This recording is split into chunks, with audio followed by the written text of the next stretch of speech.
Press के मित्रों कहना पड़ता है, मगर ये मित्र का काम तो करते नहीं है। ये उसको आ रहे हैं, बट इनका जो रिमोट पकड़ते हैं पीछे से, वो गरीबों की बात नहीं करने देते। आपने कभी देखा टीवी पे किसान को, मजदूर को, छोटे व्यापारी को, बेरोजगार को कभी देखा टीवी पे? तो हिंदुस्तान में 50% पिछड़ा वर्ग है। जानते हो आप? जानते हो? तकरीबन 8% आदिवासी वर्ग है, 15% दलित वर्ग है। कितना हुआ? 50, 15 और 8 कितना हुआ? 73। तो 73% पिछड़े, दलित, आदिवासी, उसमें हिंदुस्तान में 15% आप माइनॉरिटी छोड़ दीजिए, 90% हो गए। अगर आप हिंदुस्तान के सबसे बड़ी कंपनियों की लिस्ट निकालें, उनके मालिकों के नाम उसमें आपको 90% से एक आदमी नहीं मिलेगा, एक नहीं मिलेगा। 3-4% में से नाम निकलेंगे। सीनियर मैनेजमेंट देख लीजिए, हिंदुस्तान की, गुजरात की कोई भी बड़ी कंपनी देखिए, सीनियर मैनेजमेंट को देखिए, जो बड़े बड़े अफसर होते हैं, उनके नाम निकालिए, 90% से आपको एक नहीं मिलेगा। मीडिया के, कंपनी के मालिक निकालिए, लिस्ट निकालिए, मैंने निकाली है, देखनी है तो मैं आपको दिखा दूंगा, उसमें आपको 90% का एक नहीं मिलेगा। हिंदुस्तान के बजट को 90 लोग बांटते हैं। आईएएस अफसर हैं दिल्ली में, उनकी मैंने लिस्ट निकाली। मैंने कहा चलो देखते हैं हिंदुस्तान के बजट को कौन बांटता है। पिछड़ों की आबादी 50%, 90 अफसरों में से 3 पिछड़े वर्ग के, और छोटी छोटी मंत्रालयों में दलित 3, आदिवासी यहां पे बहुत है हमारे, आदिवासी 1 अफसर है 90 में से। आपकी आबादी 8%, अफसर 1 है। और अगर हिंदुस्तान की सरकार बजट में 100 रुपए खर्च करती है, तो दलित, पिछड़े, आदिवासी अफसर 73%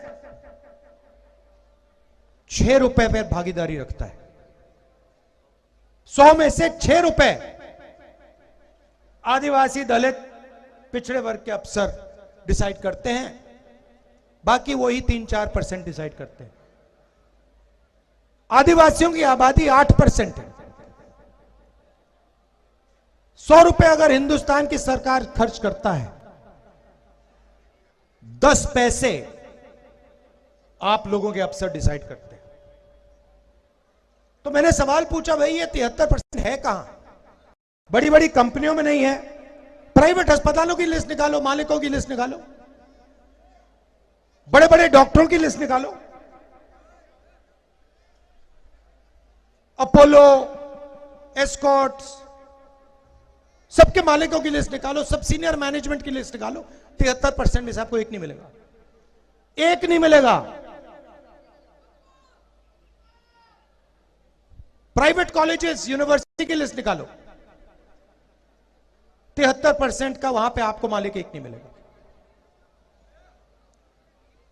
तो मैंने सिर्फ यह कहा कि देखिए, चोट लगती है तो अस्पताल में एक्सरे होता है। पहले डॉक्टर कहता है तुम्हारे हाथ में चोट लगी है, देखते हैं क्या हुआ। तो मैंने सिर्फ यह बात बोली कि देखिए, जाति जनगणना होना चाहिए। इससे क्या होगा? हिंदुस्तान के हर नागरिक को पता लग जाएगा कि हिंदुस्तान का धन किसके हाथ में है, पिछड़ों को पता लग जाएगा कि हमारी आबादी इतनी है और इस देश का इतना धन हमारे हाथ में है, इस देश की संस्थाओं में हमारे ये लोग हैं, बजट बढ़ता है तो हमारी इतनी भागीदारी बनती है। दलितों को पता लग जाएगा, गरीब जनरल कास्ट को भी पता लग जाएगा आप कितने हो और आपकी भागीदारी कितनी। जिस दिन मैंने यह कहा उस दिन नरेंद्र मोदी कहते हैं कि हिंदुस्तान में कोई जाति नहीं है। अच्छा, अगर हिंदुस्तान में कोई जात नहीं तो आप अपने आप को ओबीसी कैसे कह रहे हो? आप हर भाषण में कहते हो मैं ओबीसी हूं, और जब जाति जनगणना का टाइम आया, एक्सरे का टाइम आया, तो आपके उद्योगपति मित्रों ने आपको एक इशारा किया, आपने कह दिया हिंदुस्तान में कोई जात नहीं है, सिर्फ गरीब है, अमीर है ना? एक उद्योगपति है गौतम अदानी, आप उसको बहुत अच्छी तरह जानते हो ना? हिंदुस्तान के एयरपोर्ट अदानी, हिंदुस्तान के port Adani, mining Adani, power generation Adani, solar power Adani, wind power Adani, Himachal से अदानी, जहां भी देखो एयरपोर्ट भी, जहां भी देखो, ये देखो, ये भी, जहां भी देखो आपको एक ही व्यक्ति दिखाई देगा। रेलवे भी है भैया, अगर सब कुछ बोलना पड़े यहां पे मतलब 2-3 घंटे लग जाएंगे, तो मैंने मेन बातें बोली हैं। तो राजनीति कैसे हो रही है? 2-3% लोगों को देश का सारा धन पकड़ा जा रहा है। मैं 4000 किलोमीटर चला हूं कन्याकुमारी से कश्मीर, ठीक है? रास्ते पे हजारों युवा मुझे मिले। सबसे बड़ा मुद्दा हिंदुस्तान में बेरोजगारी है। इस देश में युवाओं को रोजगार मिल ही नहीं सकता, यह सच्चाई है। पहला मुद्दा बेरोजगारी, दूसरा मुद्दा महंगाई। इस देश में युवाओं को रोजगार मिल ही नहीं सकता, कुछ भी कर लो। क्यों? क्योंकि जीएसटी लागू की, नोटबंदी लागू की। भैया आपने शर्ट खरीदी, कितने की खरीदी? ये आपका नाम क्या है? 1200 की खरीदी। जीएसटी कितनी दी आपने? देखो आप जानते भी नहीं हो, आपके जेब में से पैसा उठा के ले गए, आपका बटुआ उठा के लेके भाग गए, आपको मालूम भी नहीं पड़ा, पता भी नहीं लगा। मैं बताता हूं, 18% कितने की खरीदी थी? 1200 की। अगर यही शर्ट गौतम अदानी खरीदता, ठीक है, 1200 की, वो कितना टैक्स देता? वही 18% देता, उतना ही देता जितना इन्होंने दी।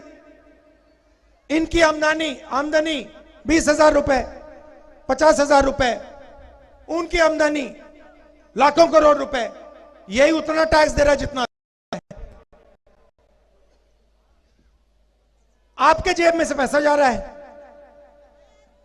73% के जेब से पैसा निकल रहा है। देश की रक्षा का पैसा कहां से आता है? आपके जेब से आता है। शिक्षा का पैसा कहां से आता है? आपके जेब से आता है। स्वास्थ्य का कहां से आता है? आपका आता है। बीमा योजना का पैसा कहां से आता है? आपके जेब से आता है। जाता कहां है? सीधा आपके जेब में से निकल रहा है। और जैसे इन्होंने बोला, भैया मुझे मालूम ही नहीं कितनी जीएसटी दी मैंने, मुझे मालूम ही नहीं। सीधा अदानी जी की जेब में, बड़े बड़े उद्योगपतियों की जेब में। आपने राम मंदिर का इनॉग्रेशन देखा? सबने देखा। राष्ट्रपति आदिवासी है ना, उनका चेहरा आपने देखा टीवी पे? क्यों? उन्होंने क्या गलती की? आदिवासी है इसलिए अंदर नहीं जाने दिया। अंदर सिर्फ आरएसएस वाले थे। आपने वहां पे अंदर कोई किसान देखा गरीब? ये कोई देखा? मजदूर देखा? पिछड़ा, दलित, आदिवासी ना। 73% का उसके अंदर एक आदमी नहीं था। अदानी जी देखे, अंबानी जी देखे, बॉलीवुड देखा आपने, पूरा का पूरा बॉलीवुड देखा उसके अंदर, बड़े बड़े क्रिकेट के खिलाड़ी देखे, गरीब एक देखा आपने? तो फिर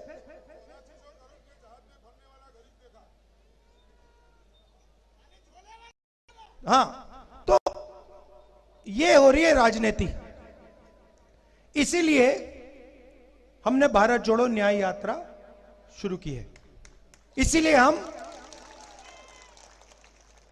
4000 किलोमीटर चले। आप कहोगे भाई 4000 किलोमीटर चलने की क्या जरूरत है, हमारी बात ही नहीं रखते। कुछ भी कर लो मीडिया वाले, जो देश के मुद्दे हैं कभी रखते ही नहीं है। बस भैया साहब, अगर भैया देखो, अच्छा मीडिया है किसका? मोदी जी का नहीं है, बड़े बड़े उद्योगपतियों का है।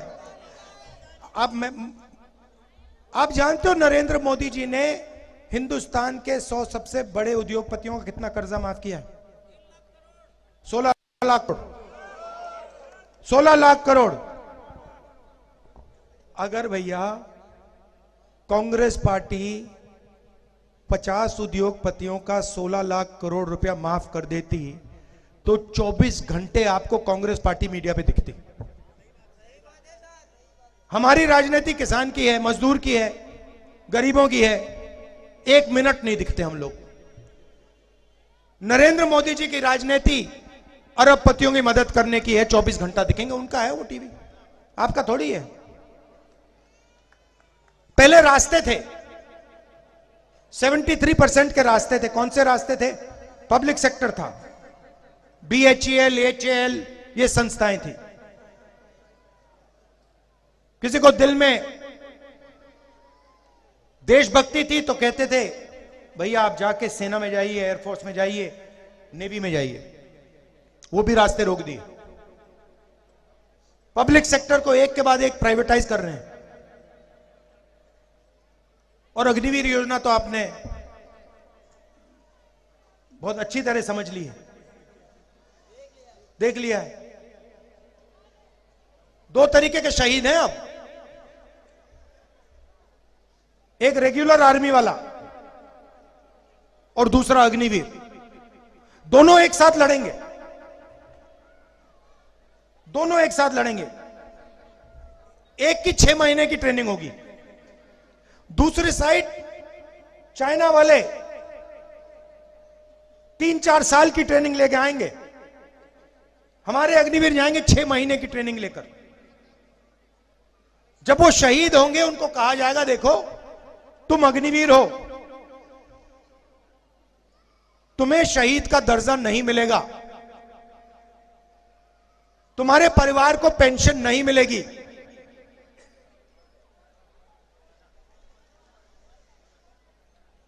वो ठीक से लड़ेगा क्या? सवाल नहीं उठता। उसको मालूम है कि अगर मुझे कुछ हो गया तो सेना मेरी परिवार की रक्षा नहीं करेगी। और उसके साथ जो लड़ेगा, जो अग्निवीर नहीं है, वो कहेगा मेरी पूरी की पूरी रक्षा होगी, अगर मैं शहीद हो गया मेरे पूरे परिवार की देखभाल होगी, पेंशन मिलेगी, शहीद का दर्जा मिलेगा। तो नतीजा आपको मालूम है। अग्निवीर क्यों आया? कारण क्या है? क्या कारण है? मैं बताता हूं। ट्रेनिंग का बजट कम करना है, पेंशन का बजट कम करना है, और वो जो पैसा ट्रेनिंग और पेंशन में जाता था वो हथियार खरीदने में डालना है। हथियार के इंडियन डिफेंस के सारे कॉन्ट्रैक्ट देख लो, ड्रोन के कॉन्ट्रैक्ट देख लो, हथियार के कॉन्ट्रैक्ट देख लो, सारे के सारे एक ही व्यक्ति को जा रहे हैं। नई राइफल आ रही है, इजराइल में बनती है, अदानी जी का जॉइंट वेंचर है, यहां पे बेचेंगे, आर्मी को बेचेंगे, सीधा पैसा आएगा। पहले कारतूस इंडियन ऑर्डिनेंस फैक्ट्री बनाती थी, अब आने वाले समय में गोला बारूद कारतूस अदानी जी बनाएंगे, राइफल अदानी जी बनाएंगे, हिंदुस्तान की आर्मी खरीदेगी। इंटरनेट पे जाओ, मेरी बात मत मानो, इंटरनेट पे जाओ, अदानी डिफेंस लिख लो, उसमें देख लो कहां की राइफल बन रही है, कौन सी राइफल बन रही है, ड्रोन कहां का है, कैसे बेच रहे हैं, सब लिखा हुआ है वहां पे। तो ये हो रहा है देश में, जनता को बांटते हैं, नफरत फैलाते हैं, एक धर्म को दूसरे धर्म से लड़ा देंगे, जात को जात से लड़ा देंगे, भाषा को भाषा से लड़ा देंगे,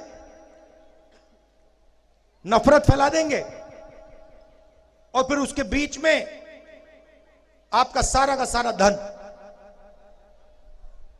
सीधा वहीं 2-3 लोगों की जेब में चला जाएगा। यह लड़ाई है, यह कांग्रेस पार्टी और बीजेपी के बीच में फर्क है, यही लड़ाई हो रही है।